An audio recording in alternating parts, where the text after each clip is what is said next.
Has he said what we've got to do today? No, he hasn't. He hasn't told us a thing. He's just stuck us in front of them cameras again. I know, yeah. Yeah, like he always does. How does he expect us to know what we're doing when he doesn't tell us what we're doing? James! What are we doing?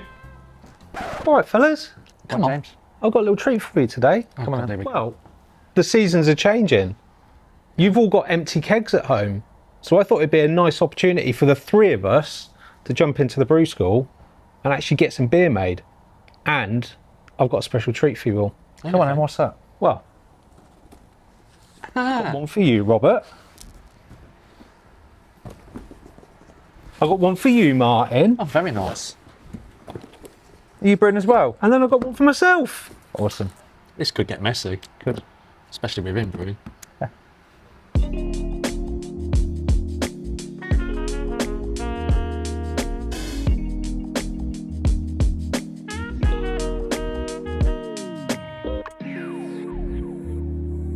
So James, we've got 3 new recipe kits in front of us. Are these our new seasonals? They are, Martin, and they are all geared up towards this time of year, all right? I've been busy building some recipes, playing around with some ingredients that I wanted to use, and created 3 brand new Brew Day in a Box recipe kits. Now, these kits, right, we know that they've been super popular with everybody at home. Actually, it's been a year now since we launched them, give or take a few weeks. And these 3, the seasonals, have been really, really popular. These 3, like I said, they're all geared up towards this time of year. So Rob, for you, I've got a porter, Nice. because I know you love your dark beers. I do. And especially porters. Yep. Martin, you've got a best bitter with a little bit of a twist. Okay, what's that twist? So that twist is using West Coast hops. Oh, nice. Yeah. Are you two going to fight out over? No, I want the porter. fair Right. Will you wait until I tell you what I've got? I can see what you've got there. It's called Biscuit Barrel. It is. It's an ESB, Oh, nice. which is probably your favourite beer style, isn't it? Yeah. I'll take my porter, thanks. Rob, I can see you're itching to get into your box, aren't you? Do you want me to cut it open for you? Go on then. You can start having a look. There you go, Martin. Thanks, Get James. yours open. Oh, time for glasses, James. It is time for glasses, yeah. Yeah. Prepared. Right, mine's called Twilight Wraith. It is. West Bitter. Mine is Biscuit Barrel, as we've already Yeah, so mentioned. I got a porter. I've got hops. I've got East Kent Goldings and Fuggles. Yeah. I'm using WHC Old English. Nice choice for a porter. Marisotta chocolate malt on Crystal 150. We're looking at an IBU of about 26 and about 4.5%. Yeah, Awesome. Yeah, thereabouts. So the ESB that I am brewing has got Marisotta as the base, DRC, which is absolutely one of my favourite malts to use in a ESB, and then this is actually a nod to what you do. Yeah. A little touch of biscuit malt, Beautiful. just to add that little extra sort of biscuity note. Hence the name Biscuit Barrel. Again, I'm using East Kent Goldings and also Bramlin Cross because I love a little bit of Bramlin Cross. Nice. A little bit of berry. Martin, what you got going on? Marisotta, English caramel malt, and some imperial malt. Yeah. Yeah, but the interesting thing on yours is the hops. What are they? Come on. So he's gone with Willamette and Amarillo. Oh, lush. So we're going to get a bit of orangey in there, aren't we? Yeah. Citrus. Bit of orangey, touch floral, a little bit earthy still though as well. Just to make this as painless as possible, what I've also done is I've set the brew school up. I can see you have, James. It's just over there, look. It is, yeah. But I've filled up everything. I've done your water treatments. I've chosen what brewing systems you're going to be using. Martin, I know you love to be able to nip in and out and do a bit of work, so you're on a G40. Just Trusty. like being at home. Rob, I know you love the hands-on approach. So I've done a big old brew in the bag kettle, Yeah. full volume. Nice. All right. So Yep. super simple, but we're running that off of a decent size element with the Inkbird, the white Inkbird, Yeah. so that you can manage your temps. Cool. And then everybody knows I like a gadget, so I'm using the Brewzilla. And actually, with a little bit of an addition today because I'm getting older, my eyes are failing me, and I don't like bending down quite as much. I'll show you in a minute though. Okay. Should we head over? Yeah, Get nice. going Let's in? get done.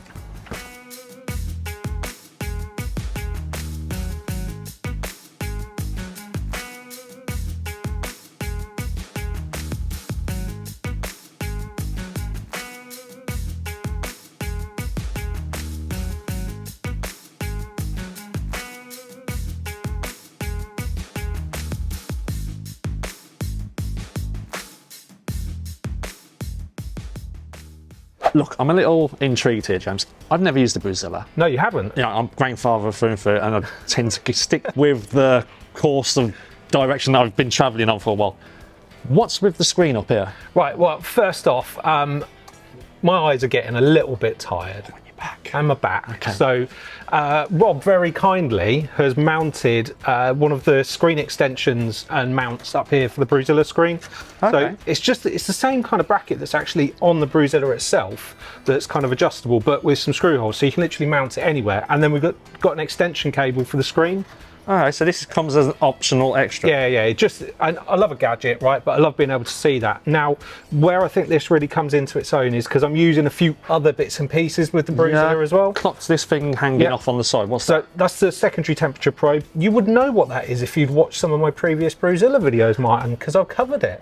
It's a Bluetooth temperature probe, right? But it gives you a secondary temperature reading, which you can use as your primary temperature reading for the overall brew. That combined with the PID and a few little settings within the display itself, like the brains of the Brewzilla, just help you manage your mash temperatures.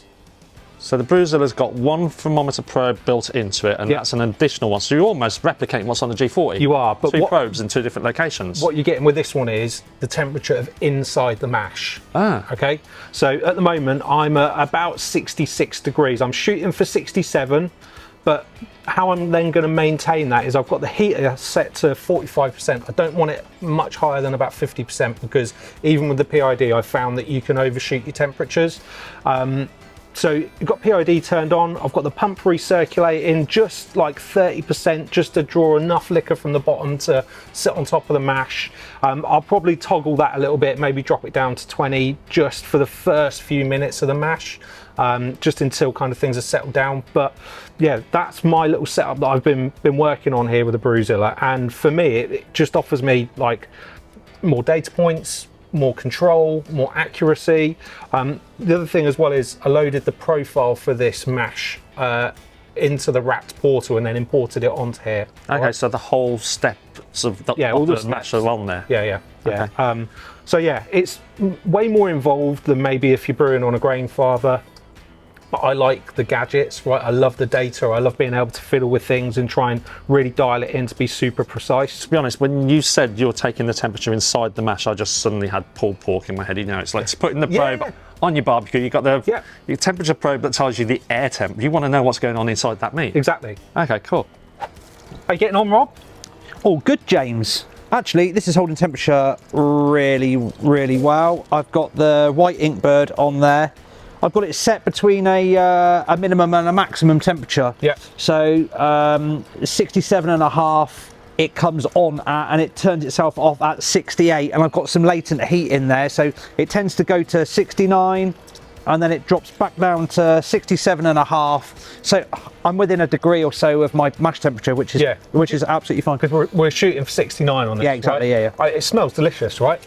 It smells really nice, and that recirculation with the pump, just keeping that whole volume of the wort at that consistent temperature. Well, it's doing two things, James, because I would never advocate having an element on with a bag, brew in a bag, if you haven't got the wort pumping, because that would be you just end up with very, very hot liquid in the bottom, and the mash temperature it'll be all over the place. It's not good enough. And it does reduce the risk for scorching your bag as well. Exactly that, yeah. I tell you what I didn't do though, James. I didn't set a timer. Oh dear. Oh dear. Right. Well, you were the first to dough in. Yeah, I was. Martin was the second. How long's he got left? 47 minutes. So right, so 43 minutes. Yeah, well, when his goes, you'll be good. Siri, set a 43-minute timer. How's it going on the grain father, Martin? Fine. You know, all I've had to do is just mash it in, stir it, put the lid on, fold back the pump for a little bit. Now I'm kind of like edging that down to full on. Gonna go and do some work. Oh, all right. Easy enough, isn't it?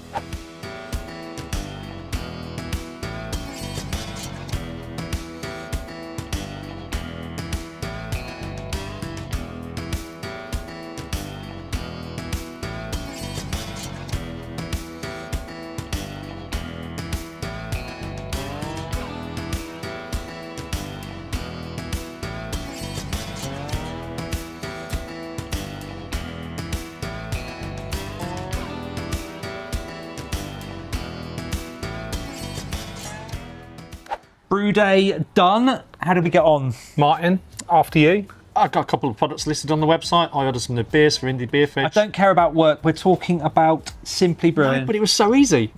That's what I love about the Grainfather. You just program it, go, interact with it occasionally, crack on with your day. Awesome. How did you get on with your numbers? I hit my number, which was 1044. Got 24 litres. Nice, nice. So a few extra litres there. Bonus, yeah. Yeah, brilliant. How was yours, Rob? Good. I really enjoy using that very simple brew in a bag system. I just love the simplicity of it. Yeah. I also love being able to recirculate. Makes it really good. My numbers, I came in at 1052 instead of 1044, but I was short on liquor, so I need to dial in those numbers a little bit better. Yeah, I think I did your water calculations. Yeah, you did them wrong. No, I didn't. Okay. I definitely didn't. Well, what I I didn't. Let's not go over this again. We've done this. But I ended up short, so something was wrong somewhere. I think it's the boil off rate because you're in such a big vessel on that 50 litre kettle, and with that big element, you get quite a good boil. You do, yeah. So I actually think the evaporation probably is what's led to you being over your numbers, but you've also chosen not to back liquor, so it's up to you. It's your brewery, right? I quite fancy that beer at 1052 rather than 1044. Yeah. How was yours, James? How did your brew day go? Oh, I had fun. I had lots of fun using the Brewzilla. I hit my numbers 1056 on the nose. Ended up with, I think, 24 litres into the fermenter, which again I know is a little bit over, but gives me the option. You know, obviously I'm going to lose some down to sort of trub and yeast and all that kind of stuff that I'm going to clear out. But yeah, really happy with it. That screen, having that screen at eye level on the Brewzilla, It definitely makes it easier. yeah, I don't know whether it's just like a psychosomatic thing, but it just makes it easier. Yeah. You're physically not bending down, it's at eye level. Yeah, and for the first time today, I had a really good play around with the power for the heating element during the boil. So actually, once I hit a boil, dialed it down to 75%, and that just maintained a really steady rolling boil the whole way through. Not as angry as it can be if you leave it on 100%, because yeah, there's a lot of power in that element. Right, on to fermentation then. So all three beers we're fermenting in the Grainfather GF30s. They're linked up to the glycol chiller so that we've got full temperature control.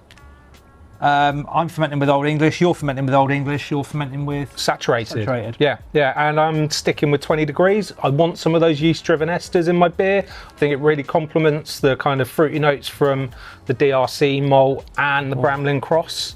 I've started mine at 18 and I'm probably going to knock it up to 19 before we go home. Yeah. And then probably edge it up to 20 in the morning. Yeah. Right, well, I think all that's left to do is get the beers fermented and we'll be back in a week or so. Taste them, see how they're doing. Awesome. It's been a few weeks since we brewed up those amazing brew day in a box recipes that I lined up for us all to sort out and get into fermenters. Rob, how did yours go fermenting wise? Yeah, it went absolutely fine, and obviously it's turned out to be the best beer as well. Martin, how did yours go? Way better than his, and it's way better than his as well. They're both wrong because my ESB is absolutely banging. But we are at Beer Merchants Tap today for Love and Beer Festival, and we thought rather than just the three of us stand in front of our table like we normally do, trying the beers, and we can get loads of other people to say that my porter's best as well. we can get loads of people to review our beers and decide that ESB is the best beer style of all. Well, they're all going to say best bitter, so I don't know why you're panicking. Right, let's head inside the festival and we're going to get some of our much loved guests here to try our beers to show you just what they think. Right, first up, I've got Brett, Autumn Brewing, the Bollard, Browsole Brett, to try our 3 brew day in a box recipes. You have a best bitter, an ESB and a porter. Okay. Give them a try. Tell the viewers at home what you think. Banging. So good that he's actually polished the whole thing off. Also not supposed to do that. No. Okay. What's this one? ESB. ESB. That stands for extra stiffo bitter. I can taste the extra stiffness. Delicious. That's really good. This guy knows his beer. And that's a porter that some guy that I know brewed. No, it's really good.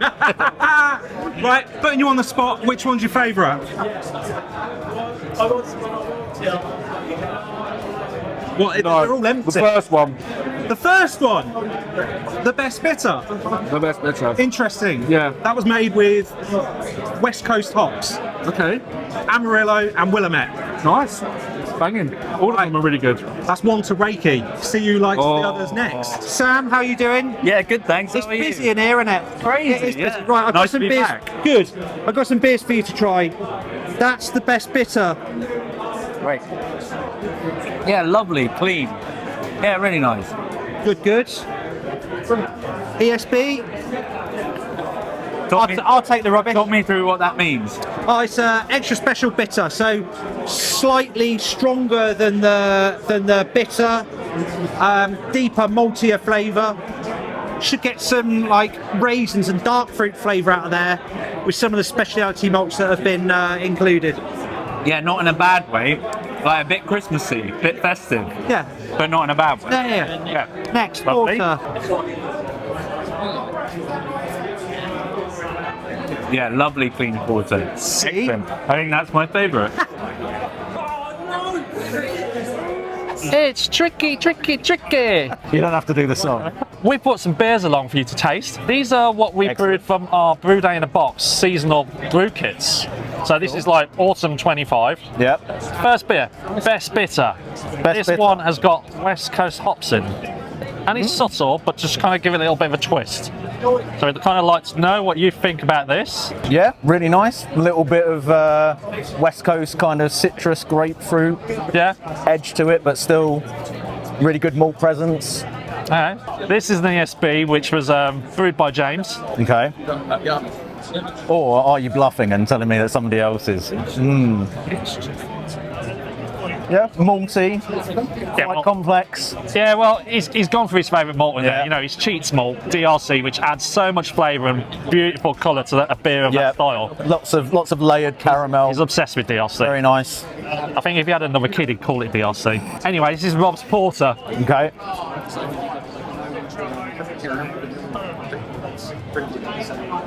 Smoked malt? No, No? just really screwed up on his water calculations. So ended up with about 5 litres less than he should have, and Yep. couldn't be bothered to back liquor it. So he Okay. thought he'd leave it big, Yeah, quite roasty and intense. almost Baltic Almost style. to the point of tasting like it's got a little bit of smoke on it. But Yeah. how strong is this one? I can't remember what it was by the time he'd finished. You know. Mystery strength. Okay, so do I have to pick one out of the three? Well, yeah, I mean, if you want to choose one out of the 3, I mean, I think for me, probably the best bitter was the one that I like. this is why we've got you here. You've got Sorry, a discerning palate. This is a fit. Discerning palate and a great judge of beer. What can I say? Right, I finally found somebody that I know is very good at tasting beer and very good at brewing beer. So, Richard, you've got 3 beers here to try. Very good. You've got a best bitter there. Try that one first. Give us a Well, thing. first of all, it looks absolutely beautiful. Clear as a bell. Frothing head. Frothing head. We all know that he loves a frothing head. And then the next one along the line is an ESB that I'd like you to try. ESB stands for Extra Stiffo Bitter. Okay, all nice so far. And then I've got this, which is a porter. Porter beer. I know you love a porter beer. Which porter's this one then? Just don't worry about that, just try it. It's also delicious, yeah. Tastes like it's nice, easy drinking. Come on, which is your favourite? My favourite is probably the first one. Is that the wrong answer? The wrong answer every time. Right, Johnny, Brad, the time has come. Deciding vote time. I've got 3 beers here that I want you to try that Rob, Reiki and I all brewed. I'm not going to tell you who brewed what. I don't want to influence you, okay? Wait, you did not explain that we're not only choosing between the beers, we're choosing between our favourite children. No, because I'm not telling you who brewed them. So you don't have to pick your favourite child. Our children, or are we your children? At this point, I don't know. No, that's I regret saying anything. Yeah, I do. Right, Situation. very, very We're difficult. choosing one of these beers as our favourites. Yes. Okay, cool. Right. We're back on track. Best bitter, ESB. Try those, pass them between each other, and just make sure you don't drop the mic too far. We're doing ASMR smells. Toasty, a little bit raisiny, shade thin. I'd want a bit more body to it. but it's aroma and taste wise bang on, just texture wrong. Can I down this? No, he's got to try some. Pretty good. Johnny doesn't need it. It's pretty good. I'm enjoying that one. Okay, that smells great. So this best bitter has Amarillo and Willamette in the boil for bitterness and aroma. Yeah, you can tell. Slight Sierra Nevada vibes, like nice, light caramel, bready, but then orangey as well. When I first smelled it, I wouldn't have immediately said American hops. Could have been like, it felt kind of quite 5 points bestie. But as soon as you drink it, orange peel. I think that one's great. Hence why I wanted to down it. This is delicious. Very raisiny and like. Well, now's the wild card. Porter. Although it's a porter that, when it was brewed, came up short on volume but up on numbers. So it's more like a strong porter, a stout porter, some might say. Accurate people would. That's nice. Burnt toast and chocolate.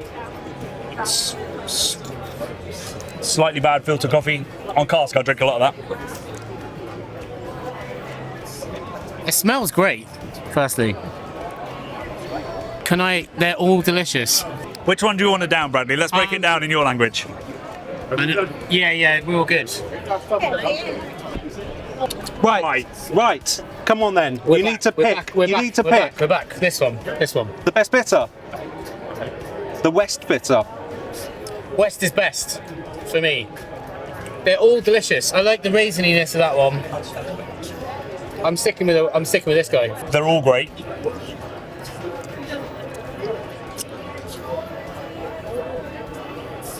I'm gonna pick. Choose, goddammit! The porter. Oh, Reiki regrets saying that, doesn't he? Now, wild card. There's a wild card option. Oh, the Terra blend. Oh, hello. Try that bad boy. There you go. Oh, right, me first. Getting crazy, yeah. And if you buy all 3 recipe packs, you too can do this blend. After several weeks of brewing. What's the worst of the lot? Poachers. Fellas, we're back at Malt Miller HQ after Love and Beer Festival. Did you enjoy it, Rob? It was absolutely fantastic. What a great crowd of people, all interested in the same thing, but a diverse crowd of people as well, which made chatting to people really, really interesting. It was wonderful. Martin, how about you? It was amazing. It was such a whirlwind of a day, though. You know, I got to speak to people I've spoken to before, but also people I've not spoken to before. People who homebrew, people who don't homebrew. Yeah, it was great. Really was. Just that fusion of like beer lovers, home brewers in one space, professional brewers there as well. Yeah, it was great fun. Really good fun. But the most important topic of that day was obviously getting people to try our 3 recipe kits. Possibly not the most important thing of the day, but it was really important, especially to you who wanted to win, James, desperately. Well, you know I'm competitive. Yeah. Look, I really want to know, who did you go and talk to and what did they think of the beers? So we saw Brett Harmon, we saw Tricky from the Hop Edition podcast, Dudes Brews channel. We saw Sam, who you were chatting to, and we thought, right, we've got to get him on camera. Yeah. Obviously, the lovely Richard Bagley from Wheatlow Brewery, and then Johnny and Brad from the Craft Beer channel as well tried the beers. Do you want to know what the votes come on, spit it out. Okay, in first place was the best bitter. Oh, fantastic. Great beer. Absolutely great beer. In second place, the porter. Again, a great beer. In third place, with no votes for their favourite beer, was the ESB. But oh dear, James. I will say though, I the fruitiness and the dark stone fruit, which a lot of people said on the review, that stone fruit flavour in that is divisive, but I do love it. Yeah, it was. Look, no shade of a doubt, it's a great beer. But the other 2 were just people's favourites on the day. And actually, like Johnny from the Craft Beer channel said, the porter on cask would be an absolute joy. So get into all kinds of trouble with that, though. You could. Well, depends whether you brewed it strong or to the recipe. To the recipe, yeah. I quite liked it at the volume that it was at. It's good. It was. Hey, it was your brew. Do what you want. I know, yeah. But really, what it all boils down to is that they're great recipes, and I'm taking it as a win because you wrote them. I wrote all 3 recipes. Obviously, the people that brewed it did a great job as well. So the beers are all gone now. Are you going to brew another one again? I'd brew the best bitter again. Yeah. Rob, what about you? Yeah, I'm going to go with the best bitter because, yeah, to have that on at home, especially leading up to the festive period, I can see that being really good. Yeah, on a beer engine as well. Yeah, I think that would be delicious. I actually think I'm going to brew the best bitter as well because it is delicious. They're all delicious. I might still have a little bit of the ESB tucked away. I know you're eyeing up the little bit that's left in the keg of the best bitter. I am, because, you know, what you said, that Christmassy thing, it's in my head that I'd really like to be drinking that in December as well. Yeah. Anyway, look, if you have enjoyed this video and you've not brewed one of these recipe kits, follow the links down below because they're all available for a limited period. They'll be available up until the end of the year, and then we'll be back with 3 other new recipe kits. Also, if you've got any questions about what we've brewed or Love and Beer Festival or anything we've covered in this video, drop it down in the comments section below. We will get back to you. As we always say, if you've not yet, please do like this video and subscribe to our channel. And also hit the bell for notifications and you'll get told when our next videos are coming out.